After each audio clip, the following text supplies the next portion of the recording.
Saya kemarin agak tergelitik dengan ILC kemarin ya, entah kemarin atau beberapa hari yang lalu, ketika ada seorang politisi di sini mengatakan, saya tidak mau munafik, saya termasuk pelaku kecurangan, pelaku money politics.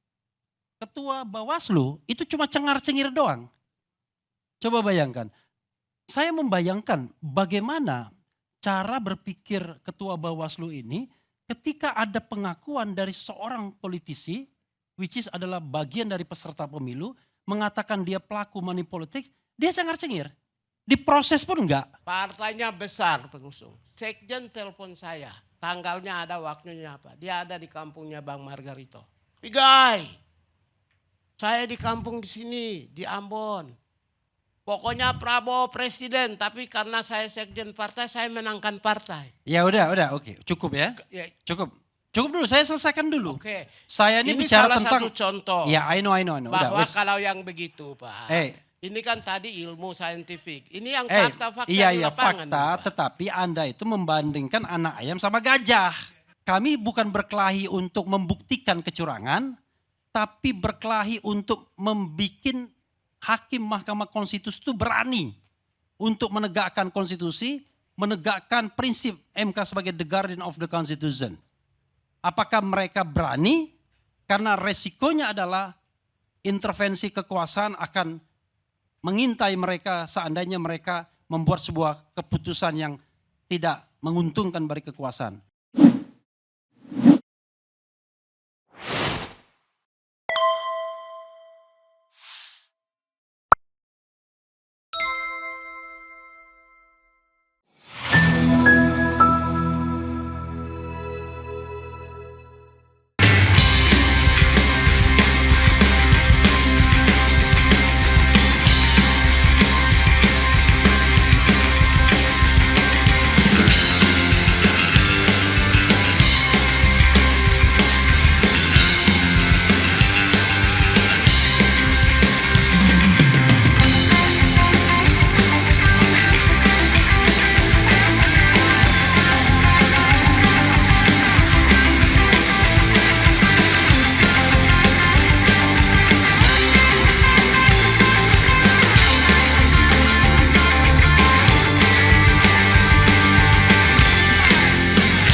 Ya, terima kasih Bang Karni ya.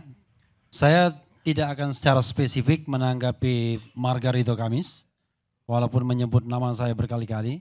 Kayaknya dia belajar dari Kodari nih kayaknya. Bagaimana caranya menghadapi Refli Harun jangan-jangan ya. Itu, tapi gini, saya ingin sekuen ini Bang Karni.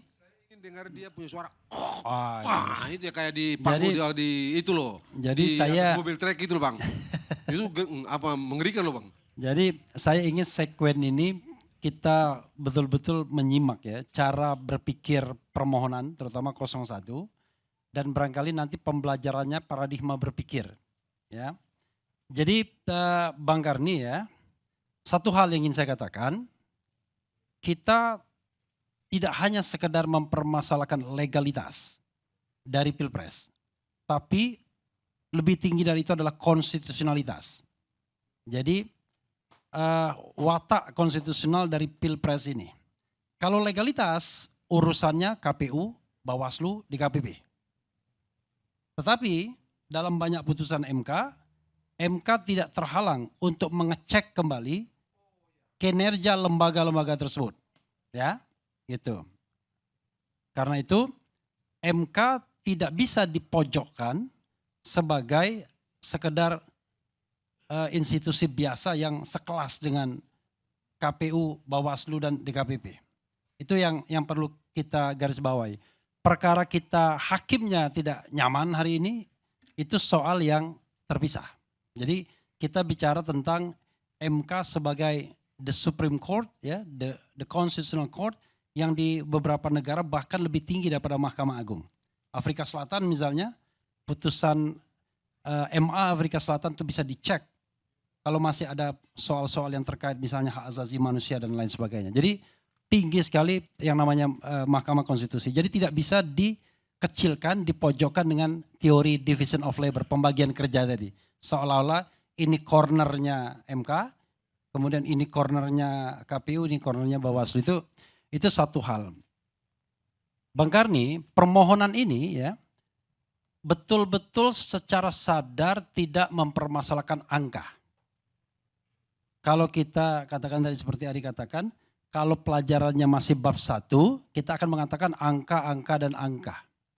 Itu sudah dibatalkan oleh MK sejak dia memutuskan sengketa hasil Pilpres 2004 untuk pertama kalinya. Bukan Pilpres, yang diajukan oleh Wiranto dan Salahuddin Wahid. Waktu itu saya kebetulan terlibat sebagai staf ahli di Mahkamah Konstitusi, itu giliran membuktikan klaim bahwa terjadi kecurangan di 26 provinsi. Satu pun pada waktu itu tidak terbukti. Tapi Hakim Konstitusi tidak puas, hanya teknikal seperti itu, terbukti, tidak terbukti, terbukti, tidak terbukti. Akhirnya dia menuliskan satu bab khusus tentang hal-hal yang sifatnya kualitatif. Jadi from the beginning, putusan MK itu tidak hanya soal hal yang kuantitatif saja. Jadi secara sadar MK sesungguhnya meninggikan dirinya. Jadi kalau sekarang kita minta MK beyond dari angka-angka, itu bukan terobosan. Jadi bukan breakthrough, bukan legal breakthrough atau constitutional breakthrough, tetapi itu adalah MK kembali ke hitonya, ke hakikatnya sebagai the guardian of the constitution, sebagai penjaga konstitusi. Karena MK didirikan untuk menjaga konstitusi. Dan kita tahu bahwa MK ini adalah gejala-gejala dari negara-negara baru sejak runtuhnya otoritarianisme di beberapa negara, terutama pecahan Uni Soviet dan Yugoslavia. Rata-rata negara pecahan Uni Soviet dan Yugoslavia itu memiliki the Constitutional Court untuk mengecek hal-hal yang terkait terutama dengan misalnya pelanggaran hak asasi manusia, undang-undang yang dianggap bertentangan konstitusi dan lain sebagainya. Makanya pilihannya adalah apakah the Constitutional Court atau memasukkan ini bagian dari the Supreme Court. Nah mereka karena lembaga lama itu biasanya korup, mereka masukkan itu sebagai bagian dari the Constitutional Court sebagai institusi yang baru yang memang ilhamnya dari Austria. Dari bapaknya yang namanya Hans Kelsen. Nah karena itu Bang Karni, saya appeal kepada Mahkamah Konstitusi, kalau hakim-hakimnya belum sadar dengan perannya yang luar biasa itu, kembalilah hari ini. Jangan berpikir bahwa mereka kerjanya teknikal, ya kan? Oke, itu satu hal ya. Good newsnya adalah tadi kita diberikan keleluasaan untuk menentukan berapa ahli yang kita ingin ajukan dalam komposisi saksi dan ahli. Pokoknya jumlahnya 19. Tapi MK tidak membatasi, mau ahli lebih banyak, it's okay. Artinya apa? Artinya insya Allah MK tertarik untuk mengecek hal-hal yang sifatnya paradigmatik. Jadi paradigma apa yang ingin kita sorong? Ini bukan hanya soal pelanggaran undang-undang, tapi ini adalah pelanggaran konstitusi. Di dalam permohonan 01 ini dikatakan bahkan pengkhianatan terhadap konstitusi dan pelanggaran serius terhadap prinsip pemilu yang bebas, jujur, dan adil. Itu cara paradigma berpikirnya dan itu adalah kewenangan MK untuk mengecek itu. The constitutionality of election. Lalu turunannya apa? Turunannya adalah paling tidak ada 11 argumen yang dikemukakan 01 yang terkait dengan hal-hal yang sifatnya kualitatif dan terkait dengan kekuasaan Presiden Jokowi. Ada 8 yang terkait dengan proses berpemilu mulai dari pencoblosan sampai penghitungan suara. Seperti misalnya salah coblos, penggelembungan dan lain sebagainya. Nah dari semua argumen tersebut sebenarnya kita bisa pegang satu hal yang paling mendasar. Yaitu adalah apakah kekuasaan istana itu terlibat dalam pemenangan paslon tertentu. Kalau kita bicara mengenai pasalnya, nggak usah pusing. Karena pasalnya banyak yang mengatakan dilarang pejabat negara membuat kebijakan yang menguntungkan salah satu pasangan calon dan merugikan pasangan calon lainnya. dilarang memberikan uang dan lain sebagainya. Kemarin saya mengkritik Bawaslu.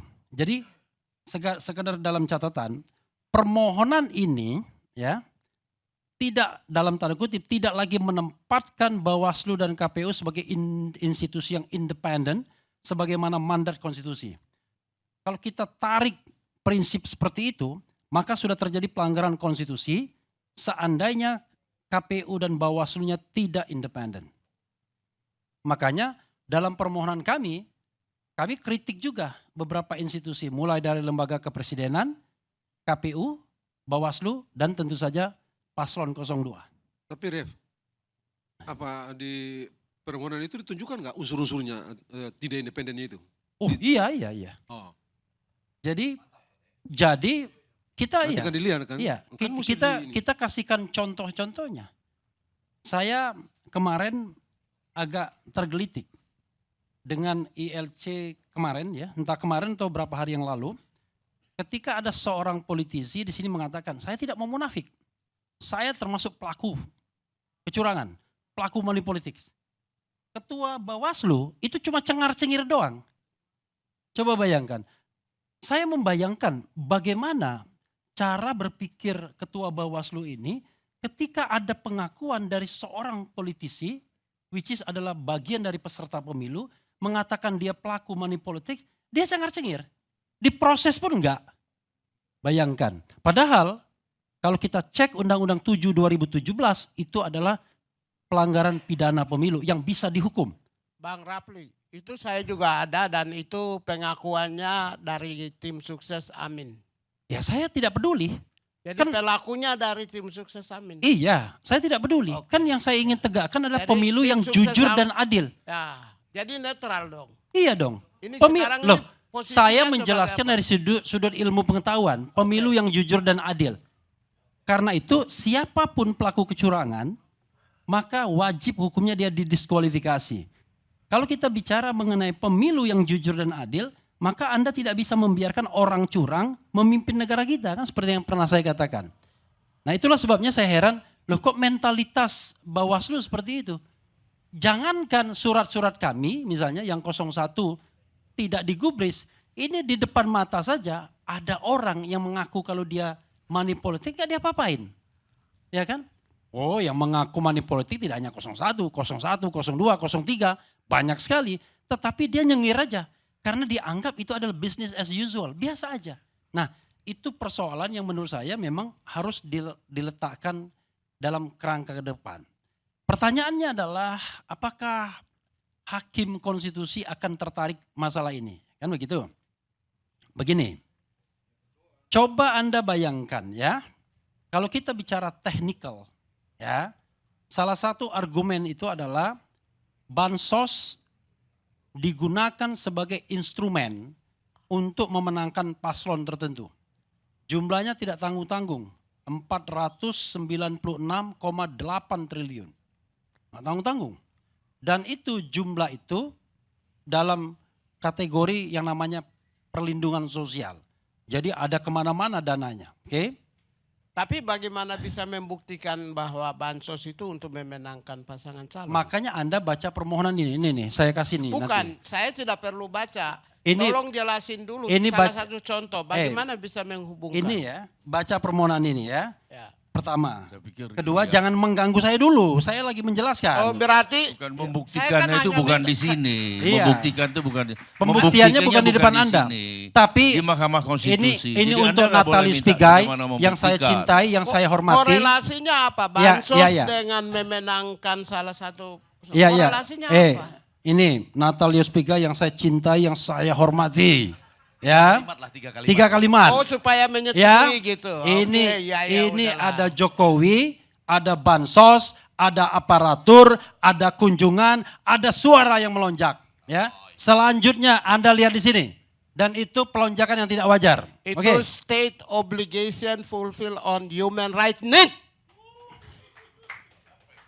Kewajiban negara untuk memenuhi kebutuhan hidup warga negara berupa sandan, pangan, dan papan. Ya, itu dalam As konteks. Presiden, Mikirnya. Itu Anda sebagai bicara kepala dalam negara konteks dan kepala HAM. pemerintah.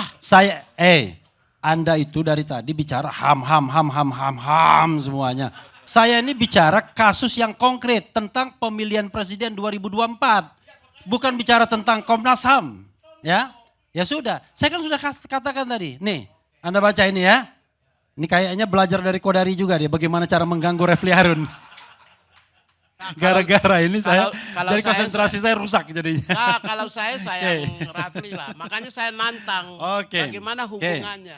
Nah, sekarang kalau kita bicara tentang metode pembuktian, saya mengatakan saya ingin memberikan masukan kepada hakim konstitusi tentang scientific approach. Pendekatan yang ilmiah. Oke? Pendekatan yang ilmiah untuk melihat hubungan kausalitas. Kalau Anda melakukan money politics, ya, kalau pendekatannya tradisional, maka hakim MK mengatakan tidak bisa dibuktikan. Apakah money politics itu menambah suara si X atau tidak? Memang tidak bisa. Karena di bilik suara kita tidak tahu. Kalau kita tahu justru melanggar prinsip Luber dan Jurdil. Tapi dengan scientific approach, kita bisa misalnya melihat contoh-contoh. Contoh ya, setelah dibansonisasi misalnya, suara 2014 yang tadinya 2019 yang tinggal 9%, kemudian 2024 75%. Maka kemudian nanti kita hadirkan poster untuk melihat buat apa data-data.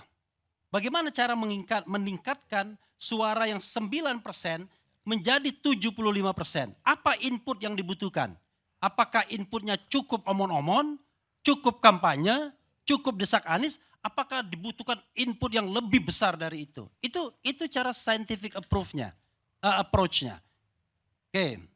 Oke, dapat contekan dari Margarito, tapi jangan ganggu saya ya. Yang kedua, yang kedua contoh, ya. Katanya tadi bantu situ. Ini contekan. Ternyata bantu ke sana. Bagaimana? Ini contekan ini nanti setelah ini pada saat break kita minum kopi. Oke, mantap. Nah, yang kedua, saya kasih contoh lagi. Itu yang namanya suara Prabowo sebelum Gibran dicalonkan, itu kira-kira cuma 24% saja di dalam elektabilitas lembaga survei. Tetapi sejak Oktober ketika Gibran dicalonkan ya pada tanggal 25 Oktober, 25 Oktober, maka terjadi pelonjakan yang luar biasa dan terakhir sampai 58,8. And the question is, bagaimana caranya dalam jangka waktu 4-5 bulan Anda bisa menaikkan elektabilitas sampai 30% lebih? Pertanyaan lagi dari sisi scientific approach. Input apa yang Anda butuhkan untuk menaikkan elektabilitas lebih dari 30% dalam waktu 4 bulan? Itu kan pendekatan ilmiah. Nanti kita tanyakan pada pollster. Oh Pak, kalau ini nggak bisa Pak, cuma omon-omon, nggak bisa cuma kampanye. Apalagi de factualnya adalah jarang sekali kita lihat ada kampanye yang namanya Prabowo Gibran. Jarang sekali, coba lihat. Kita kuantifikasi, berapa kali dia kampanye, berapa kali dia menemui rakyat. Tapi kenapa suaranya begitu besar? Karena ada yang disampaikan, orangnya tidak datang tapi barangnya datang. Kan bisa kita argumentasikan. Yang ketiga saya kasih contoh lagi. Suara partai politik pendukung Anies itu lebih banyak 3 juta lebih dibandingkan suara Anies. Jadi suara gabungan dari Nasdem, PKB, dan PKS. Itu 3 juta lebih banyak daripada suara Anies. Ini pemilu kapan? Pemilu sekarang. Ngapain saya pemilu yang kemarin? Pemilu sekarang. Sudah, jangan dipotong lagi, nanti lupa saya. Iya. Ini penting ini. Ini untuk pembelajaran. Lalu suara Ganjar Pranowo, ya. Suara partai pendukungnya yang cuma PDIP dan P3, itu pun P3 tidak lolos parliamentary threshold, lebih banyak 7 juta lebih dibandingkan suara Ganjar Mahfud. Tetapi suara 02, Anda tahu berapa? 24 juta lebih banyak dibandingkan suara pendukung partainya. Kita bicara scientific approach. Kita bicara logika. Karena ini sesuatu yang besar. Ntar dulu, jangan diganggu lagi. Enggak, ini logika. Saya kira ini tidak sesat ini. Begini, Ini fakta Pak, fakta. Saya mau kasih tahu fakta. Bisa terbuka ya untuk umum. Ada seseorang, sekretaris jenderal partai pendukung, salah satu pasangan. Partainya besar pengusung. Sekjen telepon saya, tanggalnya ada, waktunya apa. Dia ada di kampungnya Bang Margarito.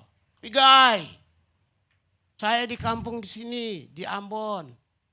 Pokoknya Prabowo presiden, tapi karena saya sekjen partai, saya menangkan partai. Ya udah, oke. Cukup ya. Ya, Cukup dulu, saya selesaikan dulu. oke. Saya ini bicara salah tentang satu contoh. Ya, I know. Bahwa Udah, wes. kalau yang begitu Pak. Ini kan tadi ilmu saintifik. Ini yang fakta-fakta di iya lapangan. fakta, Pak. tetapi Anda itu membandingkan anak ayam sama gajah. Yang saya ceritakan tuh gajah 24 juta lebih, suaranya lebih. Yang Anda ceritakan tuh satu orang ngomong. Iya, tapi Anda tetap jangan aja interupsi satu. melulu. Iya. Harus lewat gitu. saya. Ya. Oke. Nah, kalau kita bicara tentang pendekatan yang ilmiah, orang akan mempertanyakan, kok bisa? Yang lainnya minus 3 juta, kemudian minus 7 juta, ini plus 24 juta. Kalau kita bicara tentang yang namanya algoritma yang relatif normal, biasanya plus-plus semua. Atau kalau minus plusnya kecil bedanya, tapi memang ada yang banyakkan dan sehingga ada pemenang. Oke? Tapi ini 24 juta. Dan Anda tahu nggak? Berapa jumlah pemilih legislatif dibandingkan jumlah pemilih presiden? 12,4 juta lebih banyak. Jadi pemilih presiden itu lebih banyak 12,4 juta dibandingkan pemilih legislatif DPR. Artinya ketika Anda dikasih surat suara untuk dicoblos di bilik suara, paling tidak ada 12 juta. Kalau saya mau kurangi orang-orang yang pindah-pindah, itu yang tidak coblos DPR, tapi coblos presiden. Hebat sekali, ya kan? Nah, inilah yang kemudian kita maknai sebagai cara-cara yang terukur untuk memenangkan calon. Satu lagi, Bang Garni, mengenai Sirekap, itu penting sekali. Saya mengatakan yang namanya Sirekap ini adalah alat bantu. Benar, Bawaslu ngomong, KPU ngomong, tapi itu alat bantu kecurangan. Kenapa begitu? Ini lagi-lagi pendekatan yang saintifik. Berdasarkan 2 bukti yang kita dapatkan. 1, dari mana angka 56, 57 dan terakhir menjadi 58,58% itu? Ya. Ada ahli kita nanti yang akan mengatakan bahwa Sirekap sudah disetel. Ini sekian, ini sekian, ini sekian. Ada orang yang mengatakan kepada saya bahwa Sirekap itu sudah ada isinya sebelum penghitungan suara. Waktu Indonesia bagian Barat penghitungan suaranya dimulai pukul 2. Tapi pada pukul 1 sudah berisi itu barang. Ada ribuan TPS yang terisi katanya. Dan saya tanya, ini di mana provinsinya?